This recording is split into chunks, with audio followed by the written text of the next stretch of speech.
You mentioned a word there which I think some people, or rather a generation of people, may have difficulty in accepting, and that word being suffering.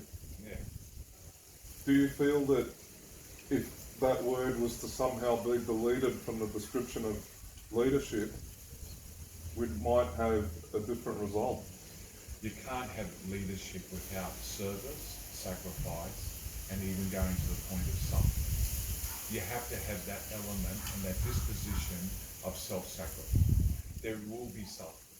There's no marriage, there's no family life without some element of suffering somewhere along that journey, that pathway. You have to be prepared to suffer. What we need to do is instill in people to rediscover the theology of suffering, the value of suffering, the meaning of suffering. And again, we can come back to depression here because there's a lot of suffering there. And I should have mentioned this. You have to embrace it and offer it up. You have to understand that the suffering is not a good thing. It's remotely due to original sin. We all are going to suffer. But there's a redemptive value. There's a spiritual value. There's a sanctifying value in suffering. The great Archbishop Fulton Sheen, the Venerable who should be blessed Fulton Sheen, made it very clear, and I read this in a book recently, one of his books not so well known, entitled Go to Heaven.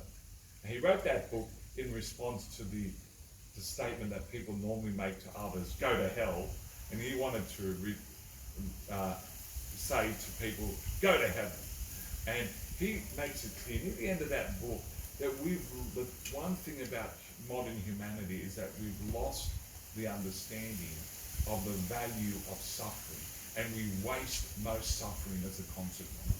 Suffering can be a sacrifice. We embrace it, we offer it up. We offer it up in union with Christ's suffering on the cross, and it has a spiritual value, and it can win God's graces for us. If you're not prepared to suffer, are you really prepared to sacrifice? Are you really prepared to serve? I don't think so. This is the revolution we need in the world. This was the core of the Jesus revolution, a person who came to serve, sacrifice, and suffer for others.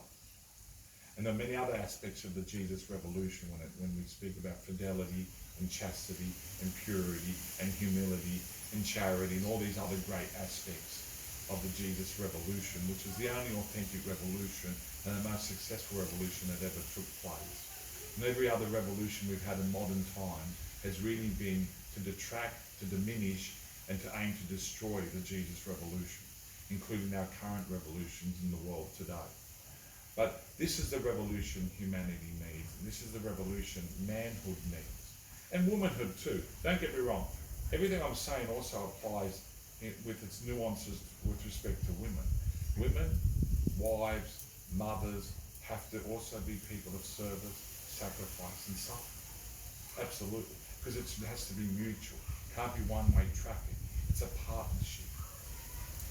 The best marriages in the world, which would be akin to paradise on earth, is where you have a couple who understand that. Very rare that they married out of love for each other. But the eros there, the physical attraction, the romance, the expression of that love through sexual activity is the opening of the door, is the facade of the house, but it has to graduate to agape love. And again, you can quote Fulton Sheen on this in his other book, Three to Get Married. He's got a chapter on this, how love within marriage has to gravitate upwards from eros to agape, meaning a love where you're seeking satisfaction to a love where you're willing to give and to serve, sacrifice, and suffer.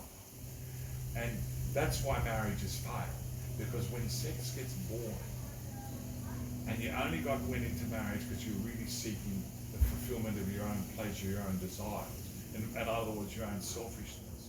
When you got married for selfish reasons only, and you weren't willing to be unselfish, then your marriage will fail. It will collapse. That's why so many marriages are over within 12 to 24 months, because the physical passion, the physical enjoyment has waned, but those people aren't in a position or unwilling to gravitate to agape love, where they are willing to give, to serve, sacrifice and suffer for the other or for anyone else. That's why we don't want children. That's why our birth rates are so low. The core reason, okay, there are economic reasons, but one core reason also, when you look at very wealthy and very well-to-do people, why they only want 1 or 2 children, there has to be an element of selfishness. Because to have children, you have to be unselfish. You have to be willing to serve and sacrifice for them. And that's the secret. That's the missing secret the world doesn't know. And if the world did know, the world would be restored to where it should be. Marriages, families, society, and the world will be restored when we've come to know, understand, and with God's grace and only God's grace, because you can't live agape love yourself. It's not natural. It's supernatural. It's only in response to God's inspiration and us saying yes to that we can be lifted out of this excessive self-love that enslaves us, to be able to love outwardly and externally for others, and that liberates us. Right now we're facing somewhat of a global issue. This coronavirus has gripped the world, and I feel that the fear of it is far worse than the bite of the virus. Do you think that moments like this in time will flush out who people really are? I think what we're seeing in the world, and I have to be careful here, because this is a serious issue and one that we have to deal with on an international scale. And I don't want to diminish or belittle the seriousness of it. Because I have a mother who's in her 80s, who is very vulnerable, and if she caught it, she most likely would not live. So I have to take this seriously. And we've seen more and more cases of people who are not in the risk categories who are dying from it. So we have to take it seriously. So I am. But the reality is the general sense of panic is symptomatic of a society that has lost faith to a large degree. The response to this crisis can't be just natural, can't be just government, can't be just social distancing or sanitation, washing your hands. It has to be that. There has to be more. We need to get on the front foot, and we need to be doing those natural physical things.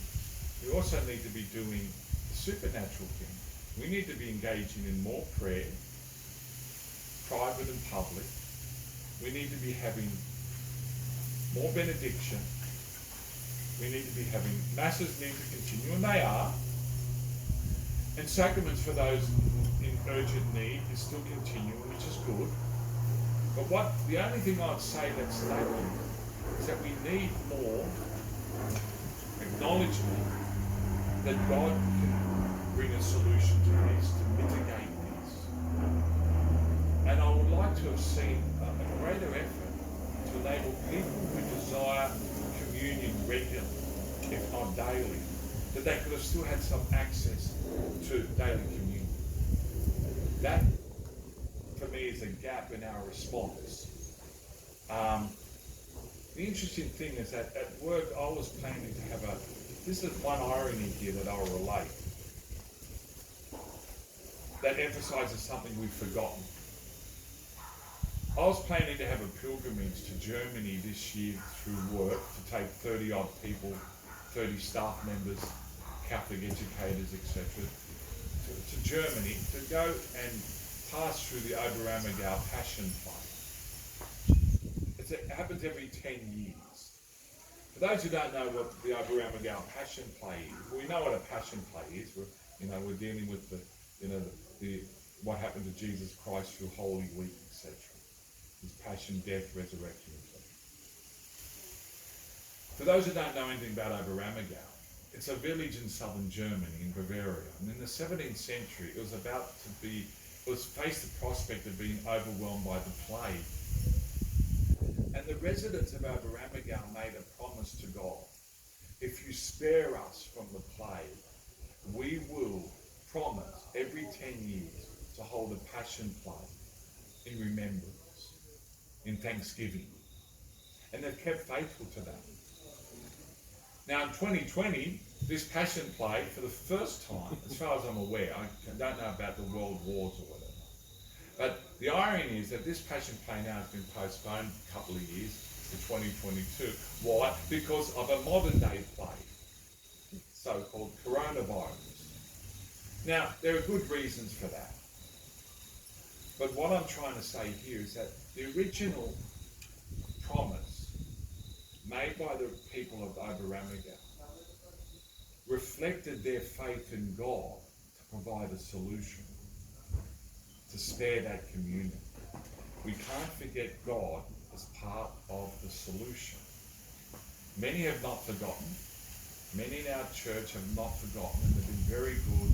When you read what the bishops have been saying, they've been telling us to transform our homes into, domestic churches and places of prayer. And thanks to technology, we can live stream the mass and we can participate, and we're morally there, and it's all wonderful.